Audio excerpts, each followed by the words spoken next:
વિદ્યાર્થી મિત્રો, chapter number 14 ઉર્જાના સ્ત્રોત. હવે સૌથી પહેલાં આપણે વાત કરીએ કે ઉર્જા એટલે શું. પહેલાં તો પહેલો પ્રશ્ન થાય કે ઉર્જા કોને કહેવાય.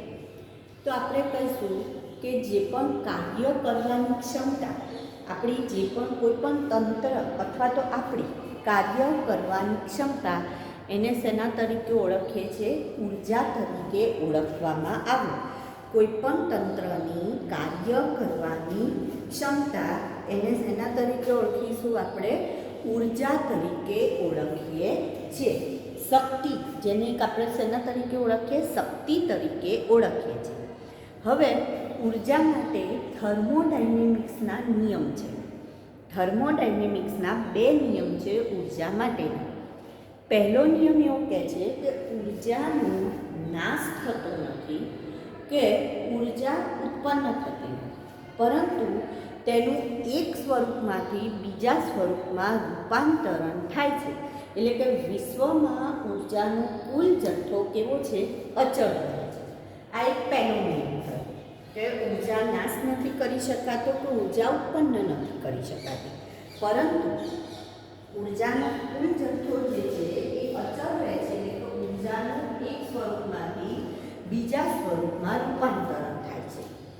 બીજો નિયમ એવું કહે છે કે જ્યારે ઉર્જાનું એક સ્વરૂપમાંથી બીજા સ્વરૂપમાં રૂપાંતરણ થતું હોય, જ્યારે ઉર્જાનું એક સ્વરૂપમાંથી બીજા સ્વરૂપમાં રૂપાંતરણ થતું હોય, ત્યારે આ જે ઉર્જા છે એમાંથી કેટલીક ઉર્જા એ વાતાવરણમાં ઉષ્મા સ્વરૂપે વ્યય પામે છે.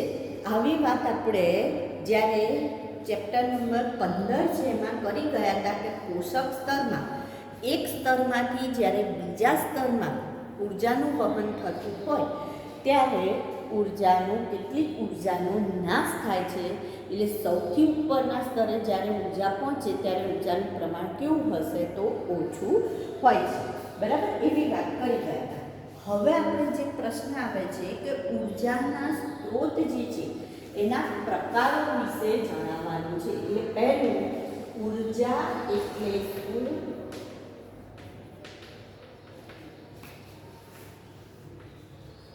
ઉર્જા સ્ત્રોત વિશે જણાવો અથવા એના પ્રકારો વિશે જણાવો. તો ઉર્જા કોને કહીશું આપણે? તો આપણે શું કહ્યું? કોઈ પણ તંત્રની કાર્ય કરવાની ક્ષમતા. કોઈ પણ તંત્રની કાર્ય કરવાની ક્ષમતા ને, જો અહીંયા મેં સજીવ નથી લખ્યું, કોઈ પણ તંત્ર લખ્યું છે. કોઈ પણ તંત્રની કાર્ય, કારણ કે સજીવ નિર્જીવ બંને સાથે સંકળાયેલી આ એક રાશિ છે ઉર્જા, એટલા માટે. તો કોઈ પણ તંત્રની કાર્ય કરવાની ક્ષમતાને ઉર્જા કહે છે. હવે આપણે શું કહ્યું? ઉર્જાનો નાશ થતો નથી, પરંતુ એકમાંથી બીજા સ્વરૂપમાં રૂપાંતરણ થાય છે. સ્વરૂપમાં રૂપાંતરણ થાય છે. હવે આપણે ઉર્જા સ્ત્રોત જોઈએ. તો કેવા પ્રકારના ઉર્જા સ્ત્રોત આપણને જોવા મળે? તો 4 પ્રકારે આપણે એને વહેંચી શકીએ. જે પણ ઉર્જા સ્ત્રોત છે એને 4 પ્રકારમાં વહેંચી શકાય. પહેલો પ્રકાર છે પરંપરાગત ઉર્જા સ્ત્રોત. કેવા? પરંપરાગત ઉર્જા સ્ત્રોત. બીજો પ્રકાર છે બિનપરંપરાગત ઉર્જા સ્ત્રોત. પહેલું પરંપરાગત ઉર્જા સ્ત્રોત, બીજું બિનપરંપરાગત ઉર્જા સ્ત્રોત, ત્રીજું પુનઃ પ્રાપ્ય ઉર્જા સ્ત્રોત અને ચોથું પુનઃ અપ્રાપ્ય ઉર્જા સ્ત્રોત. પુનઃ પ્રાપ્યને આપણે કહીશું અખૂટ. કેવા? અખૂટ, જે ખૂટી ના જાય તેવા અખૂટ ઉર્જા સ્ત્રોત. અને પુનઃ અપ્રાપ્યનું કહીશું ખૂટી જાય તેવા. કેવા? ખૂટી જાય તેવા. હવે જો પરંપરાગત ઉર્જા સ્ત્રોતની વાત કરીએ તો એવું કહે છે કે ઉર્જાની મોટા ભાગની જરૂરિયાત તેના દ્વારા પૂરી પડે છે. ઉર્જાની મોટા ભાગની જરૂરિયાત તેના દ્વારા પૂરી પડે છે. એવા જે ઉર્જા સ્ત્રોત છે એને કેવા કહીશું? પરંપરાગત ઉર્જા સ્ત્રોત. તો આમાં આપણે ઉદાહરણ તરીકે લઈશું અશ્મિભૂત બળતણ, જેમ કે પેટ્રોલ, ડીઝલ, કેરોસીન. તો આપણી ઉર્જાની મોટા ભાગની જરૂરિયાત પૂરી પાડે છે. એટલે એનું ઉદાહરણ કયું ઉદાહરણ આપશે? અશ્મિભૂત બળતણ. કયું ઉદાહરણ? અશ્મિભૂત બળતણ. એનું ઉદાહરણ લેવામાં આવે જૈવ કચરો, પવન ઉર્જા. પવન ઉર્જા. તો આ કયા થયા? પરંપરાગત ઉર્જા સ્ત્રોત. હવે બિનપરંપરાગત એટલે મર્યાદિત પ્રમાણમાં જે આપણી જરૂરિયાત પૂરી પાડે છે. મર્યાદિત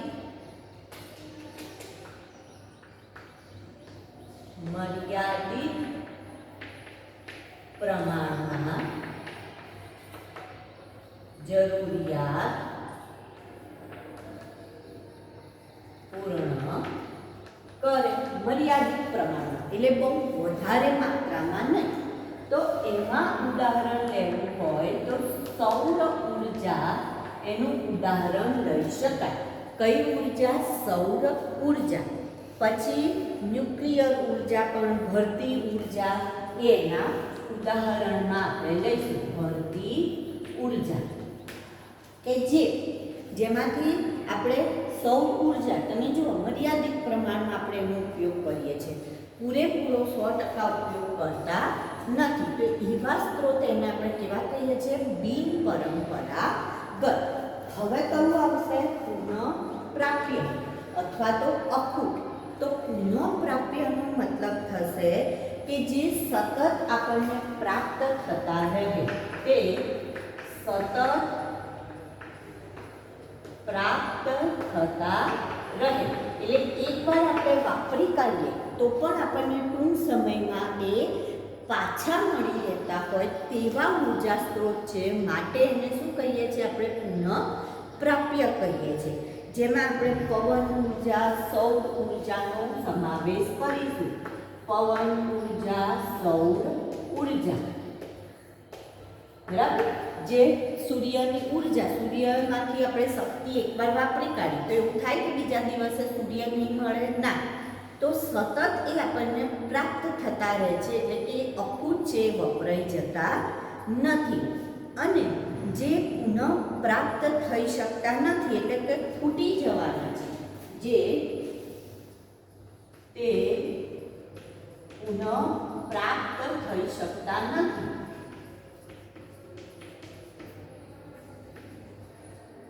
એનું ઉદાહરણ લેવું હોય તો અશ્મિભૂત બળતણ.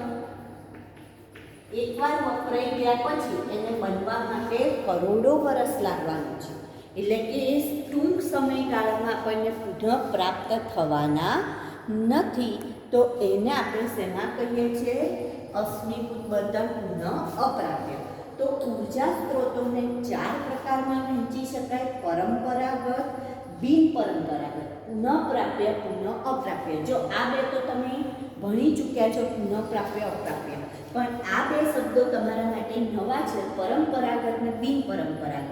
તો પરંપરાગતનો મતલબ મોટા ભાગની ઉર્જાની જરૂરિયાત જેના દ્વારા પૂર્ણ થતી હોય, મોટા ભાગની ઉર્જા જરૂરિયાત જેના દ્વારા પૂર્ણ થતી હોય તેવા સ્ત્રોત, અને બિનપરંપરાગત એટલે મર્યાદિત પ્રમાણમાં જરૂરિયાત પૂર્ણ કરે. પુનઃપ્રાપ્ય અપ્રાપ્યમાં તમને ખબર છે. તો આ આપણે થયું ઉર્જા સ્ત્રોતના પ્રકારની વાત કરી. હવે એક પ્રશ્ન છે આપણે એમાં પ્રવૃત્તિ ઇન શોર્ટ આપેલી છે. પ્રવૃત્તિમાં એવું કહે છે કે તમે સવારે ઉઠીને શાળાએ પહોંચો છો ત્યાં સુધીમાં ઉપયોગમાં લીધેલી ઉર્જાના 4 સ્વરૂપોની યાદી બનાવો. પ્રશ્ન શું છે કે તમે સવારે ઉઠીને શાળાએ પહોંચો છો ત્યાં સુધીમાં ઉપયોગમાં લીધેલી 4 ઉર્જાઓની યાદી બનાવો. તો હવે સૌથી પહેલાં તમે ઉઠ્યા સવારે, બરાબર, ઉઠીને આપણે બ્રશ ને એવું બધું કરીએ છીએ તો એના માટે હાથનો એનો ઉપયોગ કર્યો, નાહવા માટે કે એના માટે. તો એમાં કઈ ઉર્જા આવે છે તો કે સ્નાયુ ઉર્જા.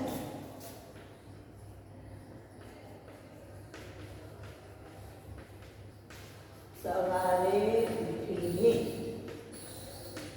શાળાએ પહોંચો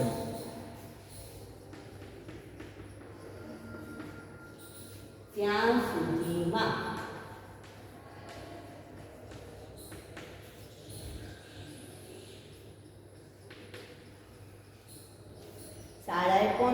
સુધીમાં કઈ કઈ ઉર્જાનો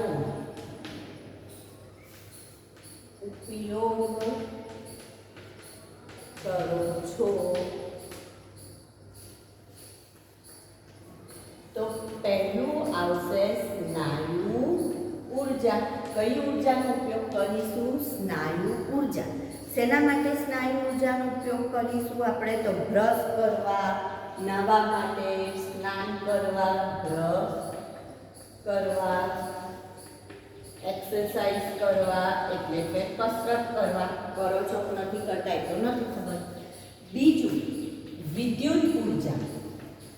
તમે નાહવાના પાણી માટે ગીઝર ચાલુ કરો છો તો એમાં કઈ ઉર્જા આવશે? વિદ્યુત ઉર્જા. કોઈ કહેશે અમારા ઘરે તો ટીચર ગીઝર નથી, અમે તો ગેસ ગીઝર ચાલુ કરીએ છીએ, બરાબર.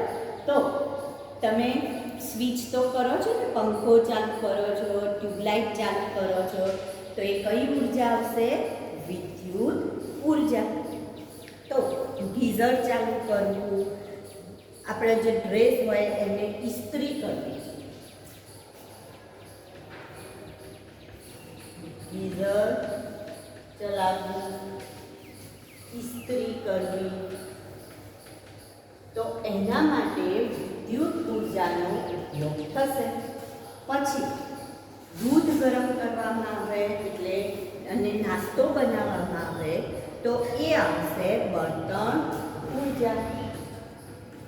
બળતણ ઉર્જા જેમાં પીએનજી પણ આપણે લખી શકીએ. દૂધ ગરમ કરવું, નાસ્તો બનાવવો એ. અને છેલ્લે તમે જે પણ રાસાયણિક નાસ્તો કે ખોરાક ખાધો, આમાં તમે બસમાં બેસીને કે એમાં બેસીને સ્કૂલે આવો છો તે પણ બળતણ ઉર્જાનો ઉપયોગ થયો, બરાબર.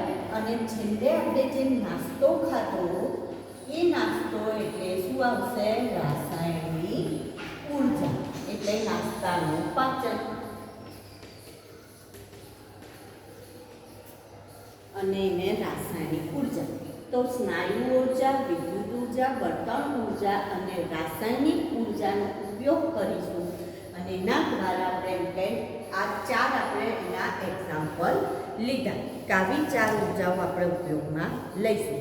હવે સૌથી પહેલો એક પ્રશ્ન આવે છે કે કોઈ પણ ઉર્જા સ્ત્રોત જે પતન કરવાનો છે એ ઉર્જા સ્ત્રોત કેવો હોવો જોઈએ? એટલે પ્રશ્ન આવે છે કે ઉર્જાનો ઉત્તમ સ્ત્રોત કોને કહે છે? ઉર્જાનો ઉત્તમ સ્ત્રોત કોને કહે છે? હવે કોને તમે ઉર્જાનો સારો સ્ત્રોત કહો છો કે જેના અંદર કેટલાક લક્ષણો હોય, તો એના આપણે ઉર્જાનું ઉત્તમ સ્ત્રોત કહીએ. અમુક લક્ષણો એ હોવા જોઈએ. ધારો કે હું તમને એમ કહું કે ભાઈ કઈ હોટલના ખાવાનું સારું મળે છે અથવા કોના પીઝા સારા, તો તમે એનું એક લિસ્ટ આપશો કે ભાઈ આના પીઝામાં આમ આવે છે, આના પીઝા ક્રિસ્પી હોય છે, તો આ એક તમે ઉદાહરણ આપો છો. તો આવી જ રીતના આપણે કહીશું કે કોઈ પણ બળતણ ઉત્તમ અથવા તો કોઈ પણ ઉર્જા સ્ત્રોત ઉત્તમ કઈ રીતના હોઈ શકે, તો ઉર્જાનો ઉત્તમ સ્ત્રોત કોને કહે છે, અથવા ઉત્તમ ઉર્જા સ્ત્રોતના લક્ષણો, અથવા ઉત્તમ ઉર્જા સ્ત્રોતના લક્ષણો કે કયા લક્ષણો એ ધરાવશે તો એને તમે ઉત્તમ ઉર્જા સ્ત્રોત કહેશો. તો સૌથી પહેલું તો જે પણ ઉર્જા સ્ત્રોત હશે એ કેવો હોવો જોઈએ? સસ્તો હોવો જોઈએ. પહેલું લક્ષણ કેવો હોવો જોઈએ? ઉર્જા સ્ત્રોત સસ્તો. ઉર્જા સ્ત્રોત સસ્તો હોવો જોઈએ. જો મોંઘો હોય તો એને આપણે ઉત્તમ કહીએ તો ના. ઘણા લોકોને એવું કહે કે મોંઘી વસ્તુ તો સારી, પણ અહીંયા આપણે એવું નથી કહેતા. અહીંયા આપણે શું કહે છે કે ઉર્જા સ્ત્રોત કમ્પેરેટિવલી કેવો હોવો જોઈએ? સસ્તો હોવો જોઈએ. તો જ એનો ઉપયોગ બધા કરી શકે. બરાબર. બીજું, ઉર્જા સ્ત્રોત જે છે એ સરળતાથી પ્રાપ્ત હોય. સરળતાથી પ્રાપ્ત હોય તેવો હોવો જોઈએ. જો ઇઝીલી અવેલેબલ જ ના હોય તો એ વસ્તુ આપણે દરેક જણ એનો ઉપયોગ કરી શકતા નથી. અને જો દરેક જણ એનો ઉપયોગ ના કરી શકે તો એનો ઉત્તમ સ્ત્રોત કહેવાય નહીં. દરેક જણ જ્યારે એને સરળતાથી ઉપયોગ કરી શકતા હોય તો જ એનો ઉત્તમ સ્ત્રોત કહેવાય. તેનો સંગ્રહ સરળ હોવો જોઈએ. સંગ્રહ પણ પાછો કેવો હોવો જોઈએ? સરળ હોવો જોઈએ. જો સંગ્રહ કરવામાં આપણને મોટા મોટા સાધનોની જરૂર પડે અથવા તો વિશિષ્ટ તાપમાનની જરૂર પડતી હોય કે -ડિગ્રી તાપમાન જાળવી રાખવાનું, તો એવું શક્ય બને નહીં. એટલે એનો મતલબ એનો સંગ્રહ પણ કેવો હોવો જોઈએ? તો કે સરળ હોવો જોઈએ. અને છેલ્લું કહે છે કે એકમ કદ દીઠ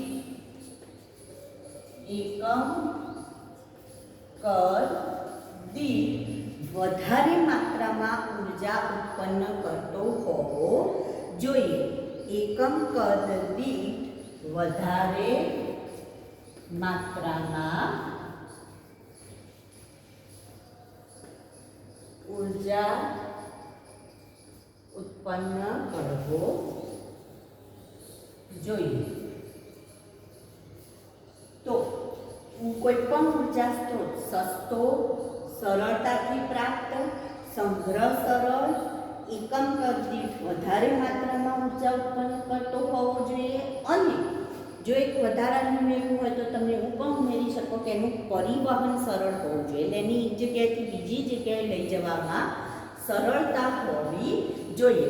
તો જો આટલા લક્ષણો ધરાવતો હોય એવો ઉર્જા સ્ત્રોત, એને આપણે શું કહી શકીએ? તો કે એને ઉત્તમ ઉર્જા સ્ત્રોત કહી શકાય.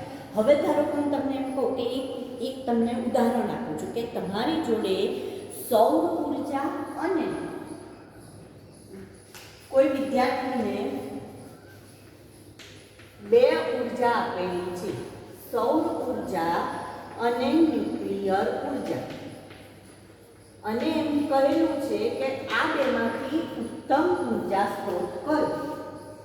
એની તમારે આ લક્ષણોના આધારે વિચારવાનું છે. તો સૌથી પહેલાં જોઈએ તો સૌર ઉર્જા કેવી છે? તો કે આપણને મફતમાં મળી રહે છે, તો હા. અને જો એના સાધનો લઈએ આપણે તો એકવાર વસાવવાનો ખર્ચ થાય, પણ એ પછી લાઈફ લોંગ એ સાધનોમાં આપણે કોઈ વસાવવામાં આપણને વાંધો આવતો નથી. બરાબર. બીજું, આ સ્ત્રોત, અત્યારે આપણે ખાલી સ્ત્રોતની જ વાત કરી રહ્યા છીએ. આ સ્ત્રોત સરળતાથી પ્રાપ્ત છે? હા. સંગ્રહ પણ સરળ છે? તો હા. અને એકમ દીઠ વધારે માત્રામાં ઉર્જા ઉત્પન્ન કરે છે. તો ચારો ખાનામાં એમાં રાઈટ આપ્યો છે. હવે અહીંયા જોઈએ ન્યુક્લિયર ઉર્જા. તો સસ્તો છે? તો તમે કહેશો ના. ન્યુક્લિયર ઉર્જા માટે આપણે શું લેવું પડે? તો કે યુરેનિયમ, પ્લેટિનમ જેવી ધાતુ લેવી પડે. હવે જ્યારે યુરેનિયમ, પ્લેટિનિયમ અથવા તો થોરિયમ લઈએ છીએ તો એ તો બહુ મોંઘી ધાતુઓ છે. બહુ મોંઘી હોય તો એનો મતલબ આનું આપણે, હું તમને એક ટેબલ અહીંયા ચલો બનાવીએ આપણે આ રીતનું. ઉર્જા સ્ત્રોત. પહેલું આપણે શું કીધું? સસ્તો. બીજું આપણે કહીએ છીએ સરળતાથી પ્રાપ્ય. ત્રીજું કહીએ છીએ સરળ સંગ્રહ. ચોથું કહીએ છીએ એનો ઉર્જા વધુ ઉત્પન્ન. ઓછો વપરાય પણ ઉર્જા વધુ ઉત્પન્ન થાય. આવા આપણે કોલા પાડી દીધા. બરાબર. હવે આપણે જોઈએ ઉર્જા સ્ત્રોતમાં પહેલો ઉર્જા સ્ત્રોત લખીએ સૌર ઉર્જા. આ એક સ્ત્રોત લખ્યો. તો અહીંયા આપણને આ ચારે ખાનામાં રાઈટ ટીક મળે. હવે આપણે બીજો લઈએ છીએ ન્યુક્લિયર. તો મેં તમને શું કહ્યું કે ન્યુક્લિયર માટે કાં તો પ્લેટિનમ, કાં તો થોરિયમ, કાં તો યુરેનિયમ, તો એ સસ્તી છે? તો કે ના. સરળતાથી પ્રાપ્ય થાય છે? તો કે ના. એને મંગાવવા માટેનો ખર્ચ બહુ મોંઘો છે એટલે સરળતાથી પ્રાપ્ત થતી નથી. સંગ્રહ સરળ છે? તો કે ના. પરંતુ ઉર્જા વધારે માત્રામાં મળે છે. તો હવે આ બંનેમાંથી તમે કોને સારું કહેશો? તો તમે કહેશો કે સૌર ઉર્જા એ સારો ઉર્જા સ્ત્રોત છે. તો હવે આ તમે કમ્પેરિઝન ખ્યાલ આવી ગઈ. તો કોઈ પણ ઉર્જા સ્ત્રોત ઉત્તમ ઉર્જા સ્ત્રોત ક્યારે કહેવાય? જ્યારે એનામાં 4 લક્ષણો આપણને જોવા મળે તો એને આપણે કેવા કહીશું? ઉત્તમ ઉર્જા સ્ત્રોત તરીકે ઓળખીએ છીએ. હવે એના પછીનો પ્રશ્ન છે કે ઉત્તમ બળતણ કોને કહેવાય? આ ઉર્જા સ્ત્રોતની વાત કરી. હવે આપણે બળતણની વાત કરીએ છીએ કે ઉત્તમ બળતણ કોને? જો અહીંયા ઉર્જા સ્ત્રોતમાં મેં બળતણ પણ આવી જાય, કંઈ પણ ઉર્જા સ્ત્રોતની વાત આવી જાય છે. હવે જ્યારે બળતણની વાત આવતી હોય તો એમાં આપણે કયો મુદ્દો સમાવેશ કરવો પડે? તો એમાં આપણે સમાવેશ પ્રદૂષણના મુદ્દાની પણ કરવી પડે. એમાં એની પણ વાત કરવી પડે. તો હવે પ્રશ્ન આપણો એ આવે છે કે ઉત્તમ બળતણ કોને કહે છે?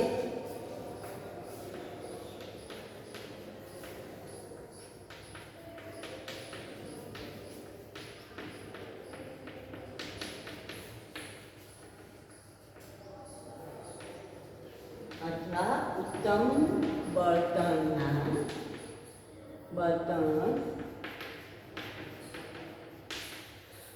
કોને કહે છે? તો હવે એનામાં કઈ શરતો અથવા તો એનામાં કયા લક્ષણ હોવા જોઈએ? તો પહેલું તો સંપૂર્ણ દહન. તેનું સંપૂર્ણ દહન થતું હોવું જોઈએ. હવે જ્યારે કોઈ પણ બળતણનું જો સંપૂર્ણ દહન થાય તો એ ધુમાડો કે રાખ કશું ઉત્પન્ન કરતું નથી. એટલે એનો મતલબ પ્રદૂષણની માત્રા કેવી થઈ જશે? ઓછી. તો તે પ્રદૂષણ ન કરતું હોવું જોઈએ. તે પ્રદૂષણ ન કરતું હોવું જોઈએ. ત્રીજું, સરળતાથી પ્રાપ્ત થતું હોવું જોઈએ. સરળતાથી પ્રાપ્ય. ચોથું, સસ્તું હોવું જોઈએ. એટલે એટલું બધું મોંઘું હોવું જોઈએ નહીં. કેવું હોવું જોઈએ? સસ્તું હોવું જોઈએ. આ એક થોડુંક આપણે લખી શકીએ કે સસ્તું અને ઓછી માત્રામાં